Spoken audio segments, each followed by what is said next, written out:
So I just wrapped up my bear guiding season here in British Columbia with Mindful Hunter Outfitting a couple weeks ago. And over the 7 weeks of the season, we had 18 hunters. Now, we ended up killing 11 bears. 16 of the 18 hunters all had shot opportunities, and most of them had multiple shot opportunities. In addition to the 11 kills, we had 3 wounds and 6 misses. And I've gone back over all the data. I kept notes during the entire season. And the harsh reality of it is, people suck at shooting. I can basically nail down every single wound and miss to people just being underprepared. And I think this is across the hunting population as a whole. I think we basically had just over 50% success on shot opportunities, if you think about it like that. 11 kills with 9 wounds and misses. And I think if you looked at just the general hunting population, I bet you 50% of the time a trigger gets pulled, something dies and gets recovered. The other 50% of the time, it either doesn't die or it doesn't get recovered. And that brings us to the topic we're here to discuss today, shooting schools. In particular, 2 of the heavyweights right now, Shoot to Hunt and Modern Day Sniper. Now, I've taken both of these courses. You can go here and watch the very thorough review I did of the Shoot to Hunt course. I did that last June. And I did the Modern Day Sniper Skills Progression course late March or early April this year, just before bear season kicked off. So we're going to compare these 2 schools across 5 different categories. Category number 1, price, duration, and logistics. Category number 2, curriculum and positional focus. Category number 3, gear and caliber philosophy. Category number 4, wind and ballistics application. And finally, category number 5, the lead instructors themselves. Now let's start with a brief overview of these 2 schools because they definitely have different philosophies.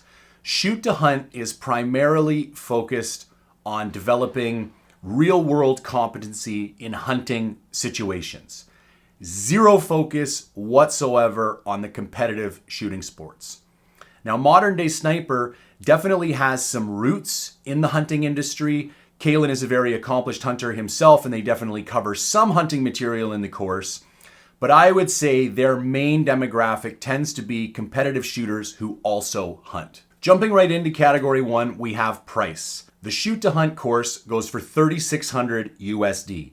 Now, it is a 5-day course, takes place on a ranch in Montana, and that price includes everything except your travel and your ammunition and your rifle. So once you get yourself there, everything is taken care of, including your food and your accommodation. Now, one thing to note for ammunition for that course, because they primarily shoot a .223 while on the course for training purposes, you're instructed to bring 1,000 rounds of .223 ammunition, as well as your primary hunting rifle, with maybe another 50 or 100 rounds for that. Now, the course I did with Modern Day Sniper was a skills progression course that took place in Yakima, Washington. Now, it's only 3 days long. It costs $1,600, but that does not include your accommodation or your food. So it's kind of like a take care of yourself thing. You drive out to the range, shoot all day, and then you have your evenings free to yourself. I should also note here that Modern Day Sniper also has some more comprehensive courses like the ones that take place on the Nail Springs Ranch in Oregon that are very similarly priced. I think they're $3,400 USD to the Shoot to Hunt course that are 4 days, all inclusive on a ranch. So I think for what you get out of these 2 courses, the amount of days, the food, the lodging, there is not that significant a difference in price. Okay, let's move on to category number 2, curriculum and positional focus. So Shoot to Hunt is highly focused on using real world items in order to build shooting positions. So Form, who is the lead instructor for the Shoot to Hunt courses, is not a big fan of tripods. Definitely there's a place for tripods, but the main consensus given is that unless you spend a lot of time and energy getting good with your tripod, it just takes way too long in real world hunting situations to get set up on your tripod. And I would actually concur with that point. Unless you decide that the tripod is going to be one of your main devices and you sink a lot of time and energy into becoming proficient with it, I think it gives people the illusion of accuracy instead of the reality of accuracy. So there's a lot of stuff like using found materials, like is there rocks nearby, using the pack that's on your back, using tree limbs, like very real world situations like what do I have at my disposal in this area and how can I build a shooting position as quickly as possible. And that kind of philosophy is going to carry through the rest of the curriculum as well. Now, the other thing I will note about Shoot to Hunt is that they advertise two different courses, a 0 to 600 course and a 600 to 1,000 course. I don't think they've actually offered the 600 to 1,000 course yet because the school's only been going for a couple years. And I just think you need enough people who've already completed the 0 to 600 who want to take another course and level things up to sign up for that 600 to 1,000. But again, the curriculum is heavily focused on getting you ready to shoot as fast as possible with the accuracy required to be lethal on a big game animal under 600 yards. So that's where a lot of the ballistics calculations, a lot of the wind calls, a lot of the shooting position, shooting solution, building, training, all of that comes down to getting you ready as quickly as possible and having you fire as effectively as necessary to kill an animal. It is a much different thing to be able to kill an animal at 400 yards than it is to go shoot a PRS match and need to shoot a 1 MOA target at 800 yards. Like those are two completely different skill sets. And the one is not necessarily required to do the other one. Now, when we transition to modern day sniper, there is still a heavy focus on positional building and still using real world obstacles like fence posts and ladders and things that you would see at NRL and PRS matches. I would say though, there's more of a focus on this kind of belief that you would always have some secondary objects with you. Like all the guys on the modern day sniper course had gigantic RRS tripods. Like nobody in their right mind would be carrying these tripods on a backcountry hunt. They all had tack tables on the top with big heavy shooting bags. Some of them had, the little shooting bag plates that would attach to your pick rail that had a shooting bag on the bottom that you could lean it on a fence post or something like that. Super great stuff to shoot with, not super applicable to hunting situations. However, you can infer some teachings from that to your hunting. Like, let me give you a prime example. I remember somebody talking about using a tripod as a rear rest a few years ago, and I thought to myself, like, what a ridiculous idea. Like, how long it must take to get set up to use a tripod leg as your rear rest. When Caylen actually walked us through how to set that particular position up, I was shocked how quick it was. Like if you have a solid front rest, like let's say you put your pack on a rock, you're in a kneeling position, front of the rifle is good, but let's say it's a 400 or 500 yard shot, which is much too far to take without some type of rear rest. Your pack is already in use because it's on top of the rock. You're gonna have a tripod for glassing because you're hunting, and having that rear tripod, and you literally just grab one leg, set the corner of your stock in there, pinch your rifle with your thumb and forefinger while grabbing the rear leg of the tripod. It was unbelievably quick. And the level of stability that I can't remember if it's NRL or PRS, but one of these groups refers to this as actually modified prone. I have never shot, the only shooting position that I've ever come close to having as much stability as that is literally prone with a really nice bipod and a really good shooting bag for my rear rest. Like we were smashing steel, like small steel, 400, 500, 600, 700 yards, no problem with this setup. While there is certainly more of a focus on having these competition-like accessories like the big crazy tripods and all the shooting bags and all the other stuff that the NRL and PRS guys are allowed to carry, it's not like incorporating that into your training is worthless when you're a hunter because you can transfer some of those lessons over. So as far as how modern day sniper breaks up their courses, they basically have two categories, a beginner course and a skills progression course. Once you have a solid base in the shooting fundamentals, anyone can sign up to the skills progression course, and Caylen has the ability to adapt that course on the fly to the individuals who are signed up, and then give each person kind of specific feedback and help tailored to where they are and where they're trying to go. So category number 3 is gear and caliber philosophy, and I've kind of already touched on this, but shoot to hunt, 90% of the shooting on the course is done with a 2-2-3. There is definitely some controversy as to whether this is an effective training methodology. I think you need to be careful. Having done this, when you shoot 1,000 rounds out of your 2-2-3 over 5 days, and then you go to shoot your bigger hunting gun, like I have a 6.5 PRC, the first few rounds out of the 6.5 are a little sloppy. I don't want people to think that you can just shoot a 2-2-3 and then that's going to enable you to shoot your hunting rifle perfectly. However, ammo is significantly cheaper for a 2-2-3. The recoil, the impact on your body, your brain, the concussive forces, all of that is way less severe with a 2-2-3. Barrels don't get nearly as hot. There's just a ton of fundamental reasons why training with a 2-2-3 is great. The one caveat I like to make is just give yourself a day or two to go back to your larger caliber hunting rifle and get used to the fact that you are going to have to interface with that gun differently because it recoils significantly differently. And as I mentioned before, on the shoot to hunt course, you're literally just bringing the gear that you would bring to a hunt. You're not bringing any other specialized shooting gear. Whereas in modern day sniper, you are going to bring your primary hunting rifle. I brought my 6.5 PRC. We were told to bring 350 rounds of ammunition. We went through just over 300 rounds, I believe. And then almost everybody in the course has a ton of extraneous shooting accessories. Like they've got the little grease pen kind of sleeve cards that they can write on. Lots of like belts with like magazines and kestrels and all kinds of stuff hanging off them. The big gigantic RRS tripods, all that stuff we've already discussed. But I also want to be clear here.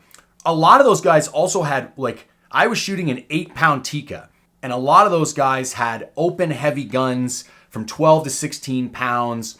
You can make the modern day sniper course what you want. If you are taking that course to be better at NRL and PRS, then bring your competition setup. Bring your competition tripod, your bags, all the accoutrements that you would typically bring to a match.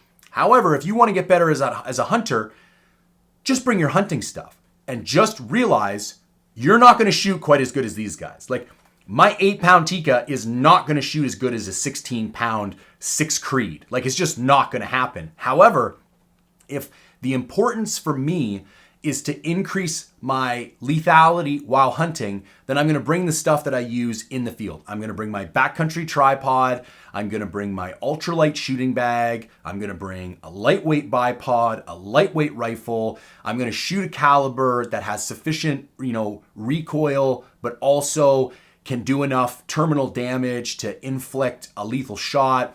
And so I wouldn't get wrapped up in trying to compete with other people in the course. I would go in very clearly with the intention that I'm doing this to become a better hunter. Now, before we get into the wind and ballistics application, I got a quick update that I want to share. I wanted to insert this clip while I was editing this video in my office to get you the most up-to-date info as possible. There is only 2 weeks left in the Ultimate Custom Guided Hunt giveaway. So if you go to forgedinthebackcountry.com right now, every $5 you spend is going to get you 1 entry to win a custom guided hunt with Mindful Hunter outfitting. So you can get the new socks I just launched that are getting rave reviews.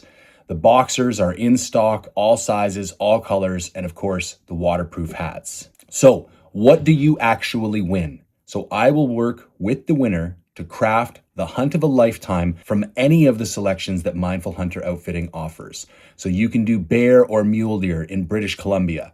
You can do trophy archery mule deer in Alberta, or you can head down to Old Mexico with us in January or February and hunt Coues deer with your rifle in the rut.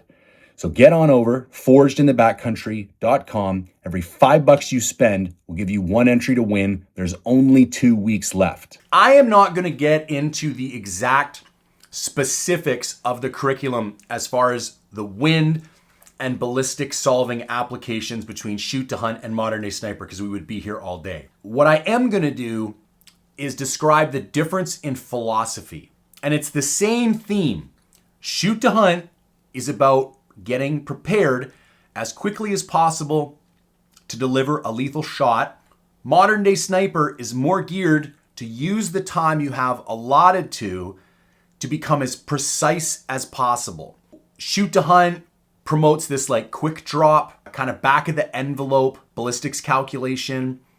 The wind calls are somewhat rough around the edges, but it's meant to get you a good enough guess that you're gonna have a decent shot. Modern day sniper is much more about like get your kestrel out, measure the wind, get the exact direction, understand intricately how all those forces play. And here's my takeaway after taking them both. The reality of the situation is almost every hunter is going to be using some type of digital ballistics solver. It's either going to be on your phone, in your rangefinder, in your kestrel, and you are going to have a way to input all the variables that you need to. This could be elevation, temperature, pressure, wind direction, wind intensity, all of your details about your rifle and your ammunition. And so while it is nice to have some of these like quick math tools at your disposal, having guided as much as I have over the last few years and hunted as much as I have, if you don't have an extra 10 seconds to just get accurate data from your solver, you probably didn't have a shot opportunity in the first place. What you end up doing is kind of like in the middle of the two. And yes, maybe there's a rare situation when you need to take a shot without actually using your ballistic solver, but I would argue that's not super ethical these days anyways.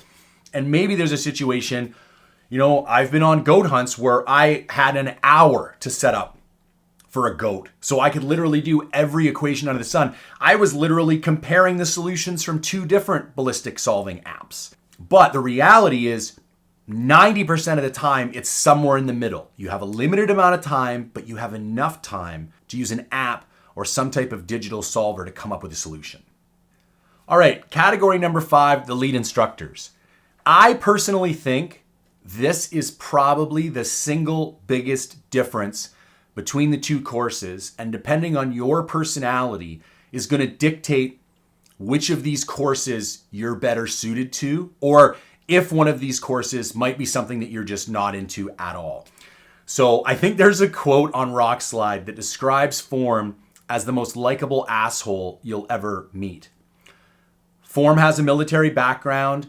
He is very direct, very straightforward, very gruff, like he's not going to beat around the bush. I've recommended a lot of people go take that course, and I always say, when you show up on day one, take your ego and stick it in your back pocket, because you're going to feel like an idiot. He's going to get under your skin. He's going to say shit specifically to piss you off.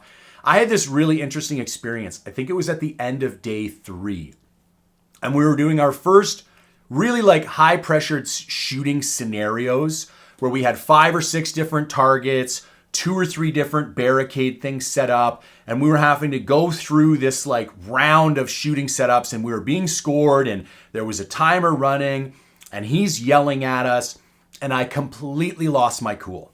I got pissed off. I lost my temper. And I remember going home that day and I realized I had lost. I'd lost the mental game that I was there to play with myself. And I said, no matter what, because it wasn't about whether I hit the target or not. It was whether I was able to keep my cool under pressure or not. And with the pressure he applied to me, I failed to keep my cool. And all he's trying to do is replicate the circumstances you're going to find yourself in a hunt. I watch hunters completely lose their shit all the time. I can count multiple times this year where a bear walked out off of a road at 100 yards and the hunter just started acting completely irrationally. Couldn't think straight, couldn't find a position, lost his marbles, bear walks away. And you're just like, what happened? What happened was they're not in that situation very often. And so when they were faced with a high consequence, high pressure situation, they lacked the mental fortitude to keep it together. And so what form does is kind of crush you while you're there so that you can develop the mental fortitude to stay together under pressure. But if you're somebody who does not react well to that, like you're a big alpha guy and you can't handle somebody else being dominant or getting under your skin, I would not recommend going to shoot to hunt because he's going to piss you off. Like that's his job. It's very intentional what he does. I went home that night, back to the like, it was like kind of a barn thing we were staying in at the ranch. And I said to myself, no matter what happens for the rest of this course, I don't care how good or how bad I shoot, I will not lose my temper again. And I didn't. And I got close a couple times. And so I think there was a lot of value in how he taught people, because I do think it's a bit of a trial by fire, obviously inspired by boot camp style training. Take that with a grain of salt. Form is very intense. If that's going to be a problem for you, I wouldn't go take a shoot to hunt course. However, I think there's a lot to be gained from it. And I think if you can just stick your ego in your back pocket, it's really worth it. Now, Caylen, completely different end of the spectrum. He also has a military background, ex-military sniper. He's been teaching LEO guys for maybe 20 years now. He is a very calm and calculated individual. He is going to explain things to you in a great amount of detail. He's going to get up on the whiteboard. He's going to use very clear, concise communication. He's a very intelligent guy. For the more cerebral people, Caylen is definitely a better fit. However, if I was going to critique that, it's like it always happens in these group training environments. You'll have a couple people who just feel the need to jump in and ask questions just so they can hear themselves talk. And sometimes things go off on these tangents that are clearly not valuable to the rest of the class. We only have 3 days. It's let's rein it in and stay focused. And again, with myself, if I respect the instructor, don't waste your time sugarcoating it. If I'm doing something dumb, or if there's a significantly better way to do something, we can skip the BS and just tell me what I'm doing wrong. But definitely for most people, Caylen's version or style of instruction is going to be much naturally easier to take. So there is a fairly comprehensive overview of the two different schools. So obviously you're curious which one I think is the better school. I hate to disappoint you, but there is no better school. These are very different tools for very different jobs.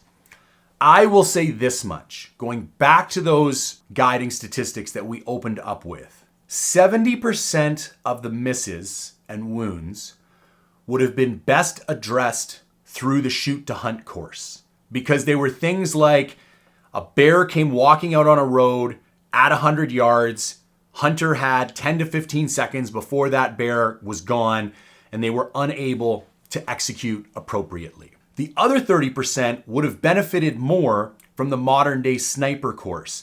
These were longer range setups, there was wind involved, multiple variables, but we had time to build a position, run the ballistic solver, come up with a solution, think about it. And those misses, I think, would not have happened had those individuals gone to the shooting school. So here's the deal. If you are a newer hunter, and let's say you've killed less than a dozen animals with your rifle, I think most likely the shoot to hunt course is going to be more beneficial for you. It is going to make you a better killer. If you are an intermediate shooter, you feel confident out to 300-400 yards, maybe you grew up shooting, you feel relatively confident shooting offhand from 50 to 75 yards, but you want to understand more about long-range precision shooting, I think the modern day sniper course is better for you. Ultimately though, the best solution to all of this is do them both like I did. I made a commitment to myself last year that every single year I am going to do a shooting course. And I don't know, maybe I'll go back and do the shoot to hunt course again next year. Or I could look for a completely different course from a third provider. The big takeaway from these courses is that taking a course is not a magic pill. You don't just take a course and then all of a sudden you are a better shooter from there until eternity. All these courses is a condensed opportunity for a ton of practice with very concise feedback from professionals. And so if you leave and don't keep up your practice, your skill is going to fall right back off. If you take one course and never take another course, your skill is going to fall right back off. Shooting is a perishable skill. I shot over 3,000 rounds last year. My goal for 2026 is to shoot somewhere between 3,000 and 5,000 rounds. And moving forward, that's what I want to do every year. I just signed up for my first NRL Hunter Games match. I'm not doing that to be competitive in the NRL whatsoever. I am doing that solely to be more lethal as a hunter. And I'm looking for ways to create situations of pressure and anxiety while I need to shoot stuff really far away under complicated circumstances. So there you have it, my thoughts on shoot to hunt and modern day sniper. Hope that was helpful. That's probably 40 fucking minute video. 34.